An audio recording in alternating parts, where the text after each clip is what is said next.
Anong tawag sa mga nasabuatan para dalhin sa kulungan sa ibang bayan ang ating pinakamamahal na presidente?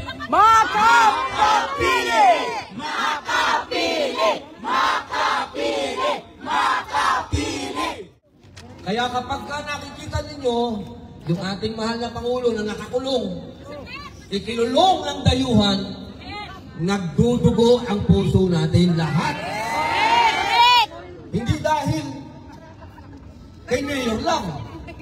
Nagdudugo ang puso natin dahil nangyari sa isang Pilipino. Correct!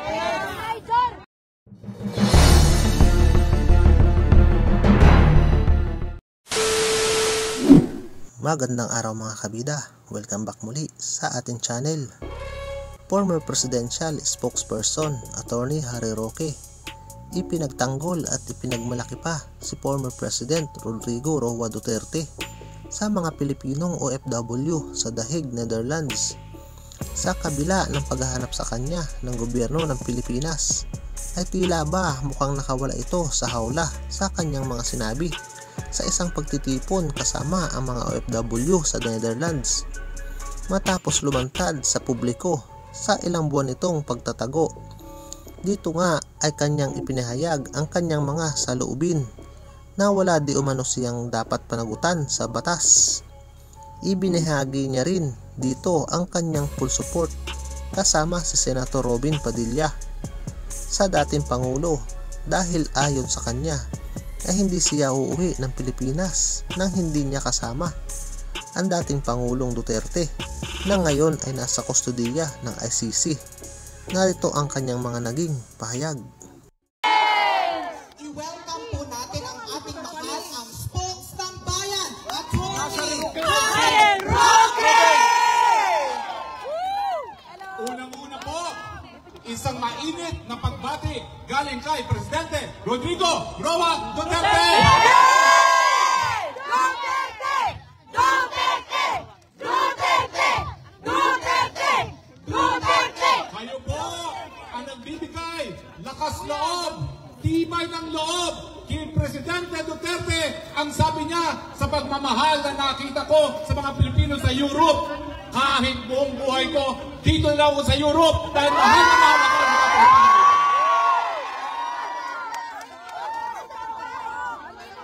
Nagbibigay, patuloy po ako sa kanyang anak na inaasahan natin, makakapiling din natin ngayon.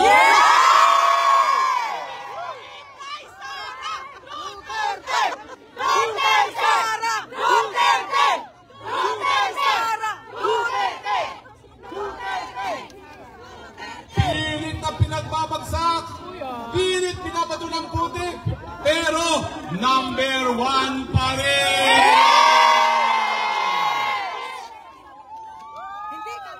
Pagpupunin po ninyo, dahil mula nang dumating siya sa Europa, nung makalawa, kagabi lang po siya nakatulog, 48 hours na wala pong tulog.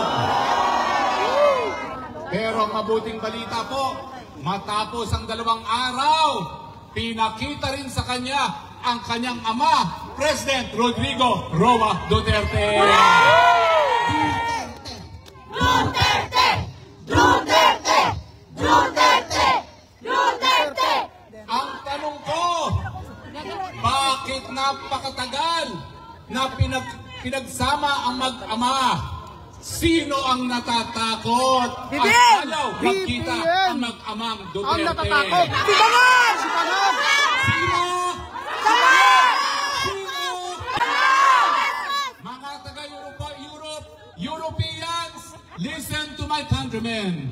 Who is afraid to see a reunion between father and daughter Duterte? Bakit? Sa tingin niyo ba alam ng Europeans ang pangad? High! Very high! High! Very high! High! High! Very high! Stone! Stone! Kaya nyo yan, kaya nyo. Kaya mahina sa inyo. Stone! Stone! Stone! Okay, pero alam ko ang Oy, naisod. Alam ko, Fred. Sino mga taga-France? Last France! Alam ko ang French ng banag. Fulguronic. Fulguronic!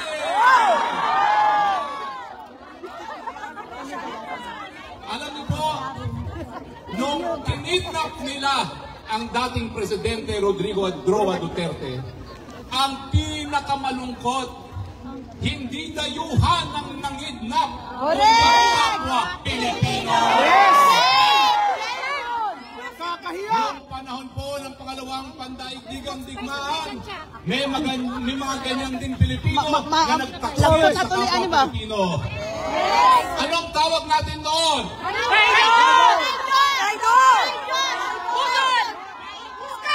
tawag natin doon sa mga nakipagsapwatan sa hapon? Ang babata nyo, hindi ko alam ang tawag din sa kanila. Ma'am, 18 years old ka na, no? 15. Anong tawag? Budas para basda. Palibasa mga Gen X kayo, hindi nyo na naalala ang ibig sabihin ng makapili. Anong tawag sa mga nasapwatan para dalhin sa kulungan sa ibang bayan ang ating pinakamamahal na presidente? Makapili! Makapili! Makapili! Makapili! Alam nyo mga kaibigan, matagal na nilang maratang na killer daw ang Presidente Duterte. Kriminal daw siya. Sila ang kriminal! Ang tanong ko, kung siya ay kriminal, bakit siya ang pinakamamahal na presidente sa kasaysayan ng Pilipinas? Duterte! Duterte! Duterte! Duterte! Duterte! Duterte! Pero alam niyo po, kung ang ibang tao ay pagsasamantalahan ng galit ng sambayanan sa nangyari sa ating mahal na presidente, iba po ang salita ng ating mahal na PRRD. Anong sabi niya? Mahinahon lang tayo. Meron din silang darating na panahon. Nagpapapicture na naman Ang sila. importante, kayo po dito sa Europa, kayo ang susi sa tunay na pagbabago. Gaya niyo po, natira ako po dito sa Europa ng halos 2 taon nung ako po ay nag-aaral sa London. Nasaan ang mga kababayan ko sa London? Nasaan? Ako po ay nakatira sa Rotherhithe, sa Silver Walk. Very simple. Bakit ko sinasabi na kayong tunay na susi ng pagbabago sa Pilipinas? Kung yung mga unang panahon, sila Rizal at ibang mga bayani natin nanirahan sa Espanya at nagpadala ng mga ideya tungkol sa demokrasya, kayo namang mga taga-Europa, kayong magpapadala ng mensahe ng gobyerno para sa mga mamamayan. Nung tayo po ay napagbigyan na manilbihan sa Kongreso, kinopya ko ang batas na Inglaterra na nagsasabi Ate, mamaya na po sana meron po kami picture ang Universal Healthcare Law. Ang sabi ng Finance Department, napakamahal yan, hindi natin kaya yan. Anong sinabi ko kay Presidente Rodrigo Roa Duterte? Mayor, para lang po ito ginawa ninyo sa Davao. Nagbigay kayo ng libreng gamot at libreng paggamot. At ang sabi niya, totoo yan. Kung nagawa namin sa Davao, dapat magawa sa buong Pilipinas. Siya po ang susi sa universal healthcare sa Pilipinas. Ang tanong ko, ang susi sa libreng paggamot at libreng gamot, yan ba ay mamamatay tao? Hindi lang po yan ang aking hiningi sa kanya na suportahan. Ang sabi ko rin po, Mayor, panahon na lahat ng ating mga kamantasan at kolehiyo sa pag-aari ng gobyerno dapat wala nang babayarang tuition ng mga estudyante dahil sa Europa, at least ng panahon ko, matagal na. Wala halos binabayad ang mga estudyante sa mga pamantasan. Ang sabi niya, tama yan dahil tayo namumuhunan sa ating mga kababayan. Kaya nagkaroon ng libreng tuition sa state universities and colleges. Ang tanong ko, gawain ba yan ng mamamatay tao? Hindi lang po yan. Ang sabi ko, Mayor, kaya po mahalang pilihin. Wala po tayong natural. Linya na, kung bakit mataas ang ani ng Thailand, Vietnam, at Cambodia. Ate, uy, Kaya po, bigyan natin ng libreng irigasyon ang mga maliliit na magsasaka. Ang sabi niya, agree ako sa iyo, kahit anong sabihin ng Finance Department, pipirmahan ko yan bilang batas at nagkaroon ng libreng irigasyon para sa mga maliit na magsasaka. Yan ba ang gawain ng mamamatay tao? Alam niyo po, nung una, dahil ako'y taga-UP, talaga naman pong duog-dugong aktivista. Narinig ko po yung sinasabi nila na mamamatay tao daw si Presidente Duterte. Kaya nga po ako'y nasa Kongreso at ako ay lumitan niya para maging nakapagsalita. Ang sabi ko, bakit ako? Alam niyo, taga-UP ako. Pero nais kong makilala siya at nagkaroon kami ng one-on-one meeting. Ang sabi ko, Mayor, meron pong alternatibo sa drug war dahil matagal na po sa tulong ng Switzerland, may sinimulan kami. Ang tawag Onesimo Therapeutic Center na ito po ay nakabase sa pananampalatayang Kristiyano. Ano yung white Alam niyo sabi ni Presidente? Yes. I agree with you. Ang nanay ko rin naniniwala, hindi po pwedeng magkaroon ng bagong buhay ang mga nalulong sa pinagbabawal na droga kung wala ang pananampalataya. Yan ba ang mamamatay tao? Kaya nga po, ilang linggo matapos yung one-on-one meeting na Duterte! Duterte! kinakailangan po balikan natin itong mga ito dahil kinakailangan nating panindigan na hindi mamamatay tao ang nagbigay libreng paggamot, libreng gamot, libreng irigasyon at bagong buhay sa mga nalulong na pinagbabawal na droga. Hindi kami bayad. Hindi kami bayad! Hindi kami bayad! Hindi kami bayad! Ngayon, ang sinasabi ng Marcos administration, wala raw pagkakamali sa pagsuko nila kay Presidente Duterte sa mga dayuhan. Tama ba yan? Bakit kinakailangan mga dayuhan ang maghusga sa isang Pilipino sa krimen na nangyari sa Pilipinas? Ang sabi nga ni Presidente nung siya'y hinuhuli, mas ninanais kong mamatay kesa husgahan ng mga dayuhan. Kaya nga po importante, ipatuloy natin ang pagkita ng suporta kay Presidente Duterte dahil alam nyo na ang salaubi niya sa kulungan sa Netherlands. Pinakamalungkot sa kanya na nalabag ang soberenya ng bansang Pilipino dahil ngayon mga dayuhan ang maghuhusga sa krimen na di umano'y nangyari sa Pilipinas. Marcos resign! Ang tanong, papayag ba tayong mga Pilipino? Ate, Hindi ko po Menchi. sasabihin kung ano ang nasa plano naming mga abogado na didepensahan sa ang ating presidente. Pero ako po, ang pangako ko, hindi ako aalis ng Netherlands na hindi kasama si Presidente.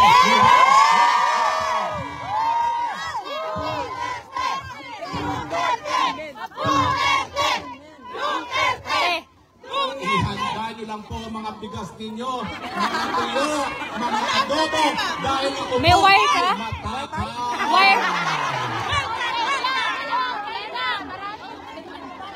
At ang paborito po ng presidente natin, Paksil! hindi lang po paksil. Tuyo! Hindi lang po yan. Hindi. Munggo! At siyempre meron pa yung Ilocano dish, pakbet! araw, luluturin natin ang kulungan ng paksiw na isda. Ayan. Darating ang araw, lahat ng mga dads sasabihin, I want paksiw. Darating ang araw, babaguhin ang pangalan ng dahig to Duterte. Duterte! Duterte! Duterte! Duterte! Mga kaibigan, kailangan ko po ng tulong ninyo. Dahil ang sabi nila, kakasuhan daw nila ako ng walang bill para makancel ang passport ko nang ako ay hindi makatayo bilang abogado ng ating presidente. Tama ba yan? Hindi! Kukup-kupin niyo ba ako? Aampunin niyo ba ako? Ang hindi alam na mga bangag dito sa Europe, bali wala ang kapangyarihan mo. Dito sa dahig, ito ang sentro ng karapatang pantao. Net-net mo, hindi mo ko makukuha dito.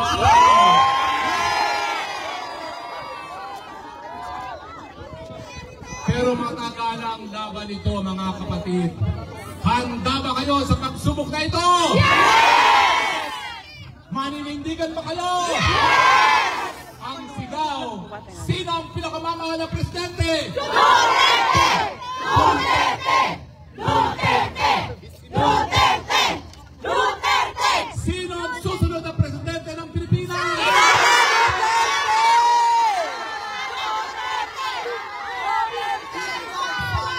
Inday Sara! Inday Sara! Inday Sara! Inday Sara!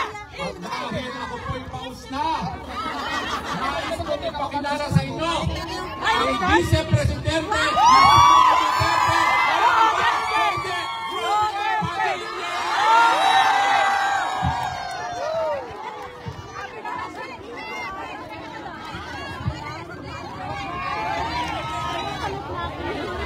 Magandang hapon po sa inyong lahat.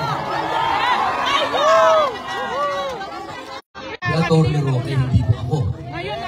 Opo, ako po ay nandirito para magpakita po ng suporta kay Pangulong Rodrigo Roa Duterte. Katulad po ninyo. Alam naman niyo po siguro na ako din nung araw, nung 2016, umikot po ako dito sa Europa. At kinakampanya ko po si Mayor.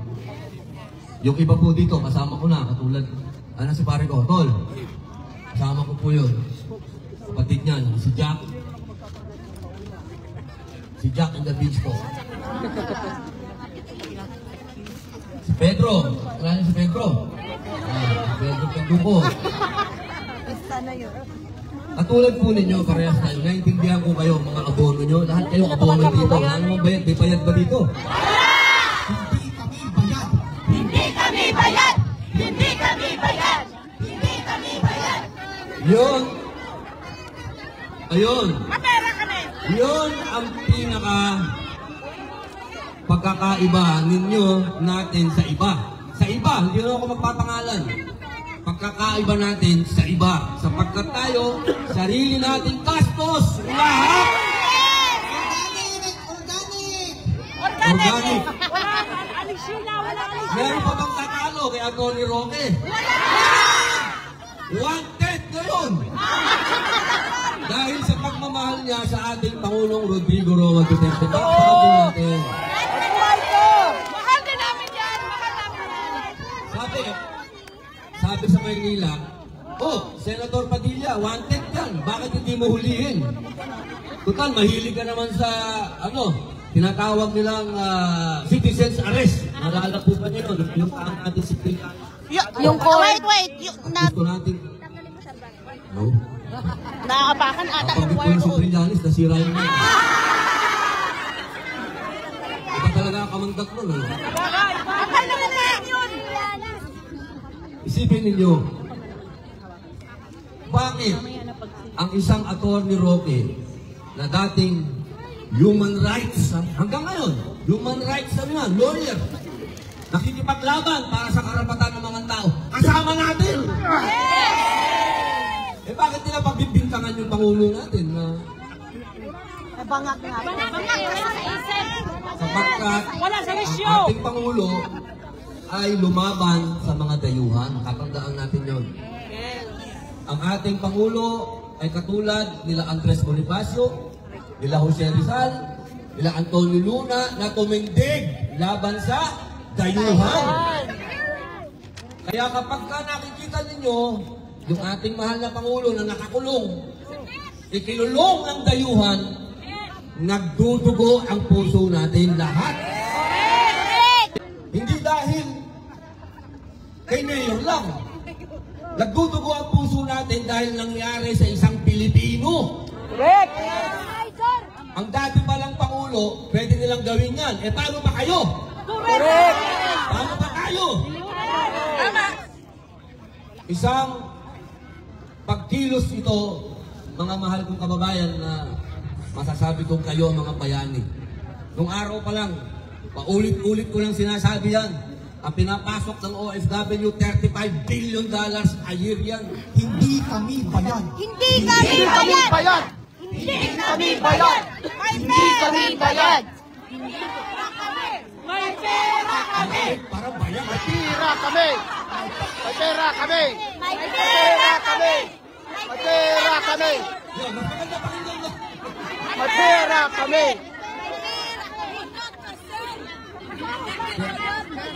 Kaya sana mga kababayan, yung ating nararamdaman ngayon, dalhin natin sa eleksyon. Yes! Yes! Yes! Yes! Kasi walang mangyayari sa atin kung puro tayo ingay, puro tayo reklamo. Pagdating ng eleksyon, walang nanalong PDP. Pero solid! Solid yun! Solid! Hindi kami bayan. Solid! Hindi kami bayan! Maraming pera kami! Hindi kami bayan. Maraming pera kami! Napakasarap pakinggan. May pera kami! Marami kami pera! Walang pera, ha? Tandaan ninyo, ang PDP laban ay ang partido ng ating mahal na Pangulong Rodrigo Roa Duterte. At kung sa'yo nagkalumpati, ang pinakiusap lahat sa inyo, ang pinakiusap niya, sana ay iboto po ninyo ang PDP laban. Correct! Yes! Bakit po na nasa tabi yun? Alam naman po ninyo Opo, dito po. na merong impeachment na nag-aantay sa susunod na Pangulo ng Pilipinas. At yan ay si Inday Sara. At sa Senado po, hindi ko po kaya mag-isa yun. Correct! Hindi rin kaya, kasama ko lang si Bengo at si Bato. Tatlo lang kami. Landslide! Talo po PDP! kayo. Kaya kailangan po namin ang PDP laban slate. Balik na naman ang pag-usapan natin dito, Papas. Balik na naman. Kailangan po nito kami tulungan para kay Mayor, para kay Inday Sara. Ito po ang laban na pinakamatindi.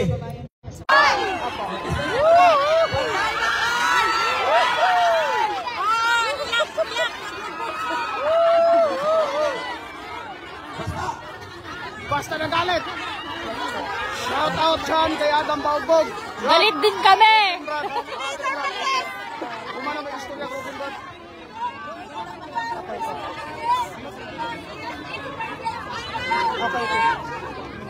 Galit si Kuya. Oh. Lalo na halikaw ko si Mom, lalo na ginagawa.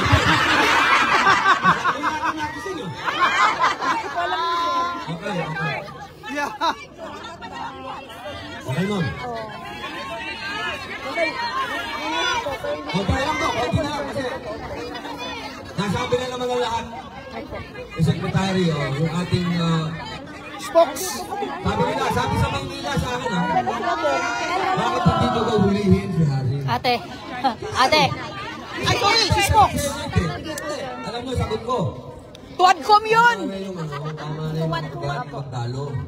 Yes! Yung tinuturo mo yung kababayan mo, mahirap yun. Kapag ka nasa, lalo na, kapag nasa ibang bansa tayo, dapat ang magkakampi tayo. Asa ka, Benji? Tayo mga Pilipino. Asa ka, Benji? Kaya hindi ko kayang ikapagkalulo, Secretary Harry.